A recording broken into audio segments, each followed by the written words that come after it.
TDP విషయానికి వస్తే 139 ప్రకటించింది, 5 పెండింగ్ ఉన్నాయి. జనసేనకు వచ్చి 2-3 పెండింగ్ ఉన్నాయి. ఈ బీజేపీ, టీడీపీ అండ్ జనసేన ఈ 3 పార్టీల మధ్య సీట్ల విషయంలో ఇంకా చిన్న చిన్న మార్పులు అవి చేయడానికి ఆలోచిస్తూ ఉన్నారట సార్. ఎక్కడో కోఆర్డినేషన్ మిస్ అయింది. సీట్ల దగ్గరే సమన్వయం కుదరడం లేదు. మరో పక్క జగన్మోహన్ రెడ్డి ప్రచారంలో దూసుకుపోతూ ఉన్నాడు.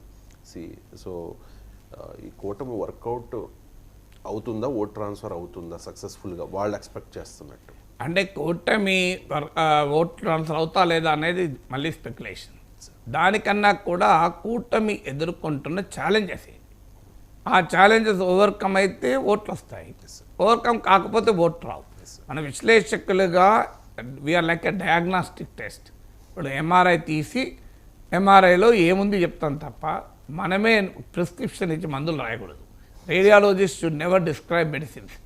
మెడిసిన్ డిస్క్రైబ్ చేసే పని ఫిజిషియన్ది.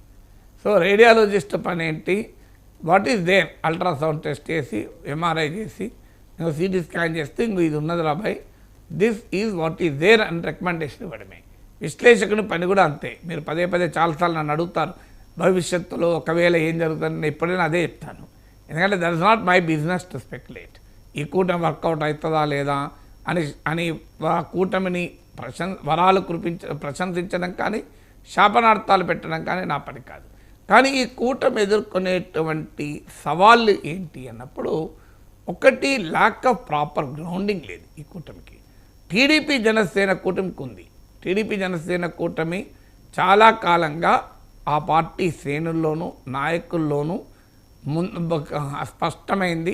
ఈసారి ఎన్నికలకు టీడీపీ జనసేన కలిసి పోటీ చేస్తాయి, ఎవరికి నచ్చినా నచ్చకపోయినా.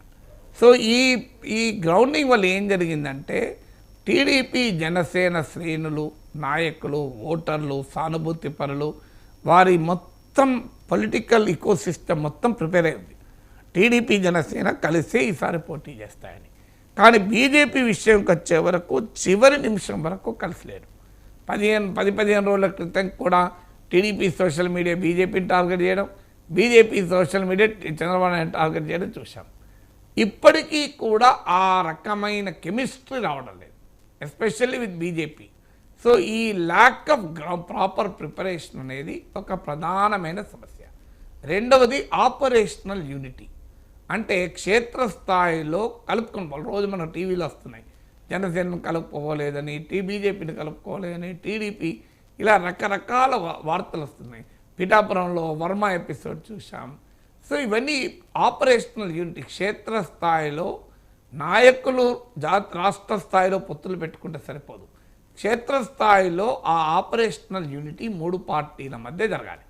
ఇది ఇప్పటికీ కూడా పూర్తి స్థాయిలో జరగలేదు. టీడీపీ జనసేన మధ్య కొంత జరిగిన, బీజేపీతో మాత్రం ఆపరేషనల్ యూనిటీ ఎక్కడ జరగలేదు. మూడవది ఏంటంటే lack of political narrative. So ఎందుకని ఈ పొత్తు అనేది కన్విన్స్ కావాలి. పొత్తుకు ప్రజలు కన్విన్స్ అయితే ఓట్లేస్తారు. నేను చాలాసార్లు చెప్పాను మీకు, 2004లో టీడీపీ వ్యతిరేకంగా కాంగ్రెస్, టీఆర్ఎస్ లెఫ్ట్ పొత్తు పెట్టుకుంటే ప్రజలు ఆదరించి అధికారం ఇచ్చారు. 2009లో టీడీపీ కాంగ్రెస్ పార్టీ చేసిన పనే మనం చేస్తే అధికారం వస్తుంది అనుకొని టీఆర్ఎస్ను లెఫ్ట్ను కలుపుకున్నారు. ఏం జరిగింది, అధికారం రాలే, తిరిగి కాంగ్రెసే పవర్లోకి వచ్చింది. అందువల్ల ప్రతి సందర్భంలోనూ పొత్తు సక్సెస్ అవుతుందా లేదా అనేది depending on the political environment. ప్రజలు గనక ఈ పొత్తులు కోరుకుంటే ఆ పొత్తు సక్సెస్ అవుతుంది. అంటే ఎవరైనా ఎవరితోనైనా కలిసినా మంచిదే, ఈ రాజకీయ పరిణామం అవసరము ఈ పొత్తు వల్ల జరుగుతుంది అనుకున్నప్పుడు కలిసి అవుతుంది. అందువల్ల ఈ పొత్తుకు ఒక బలమైన రాజకీయ ప్రాతిపదిక ఏంటి అని టీడీపీ జనసేన పొత్తుకు ఆ ప్రాతిపదిక ఏర్పాటు చేయగలిగారు. ఎందుకంటే జగన్మోహన్ రెడ్డిని ఓడించాలి కనుక మనం ఆ వైసీపీ వ్యతిరేక ఓటు చీలకూడదు అని. ఈ పొలిటికల్ నరేటివ్లో బీజేపీ భాగం కాదు. బీజేపీ ఎప్పుడు కూడా జగన్ను ఓడించాలి అనే ఒక బలమైన ఇండికేషన్ పంపలేదు. నిన్నగా మొన్న చిలకలూరుపేటలో మోడీ సభలో మోడీ చేసిన ప్రసంగంలో కూడా మనకు ఎక్కడా ఆ కమిట్మెంట్ కనబడతలేదు. అందులో రఘురామకృష్ణరాజు ఎపిసోడ్తో నిజంగా బీజేపీ జగన్కు వ్యతిరేకమా అనే ఒక తీవ్రమైన ప్రశ్నలు జరుగుతున్నాయి. సో అందువల్ల ఈ ల్యాక్ ఆఫ్ పొలిటికల్ నరేటివ్ అనేది ఒక పెద్ద డ్యామేజ్.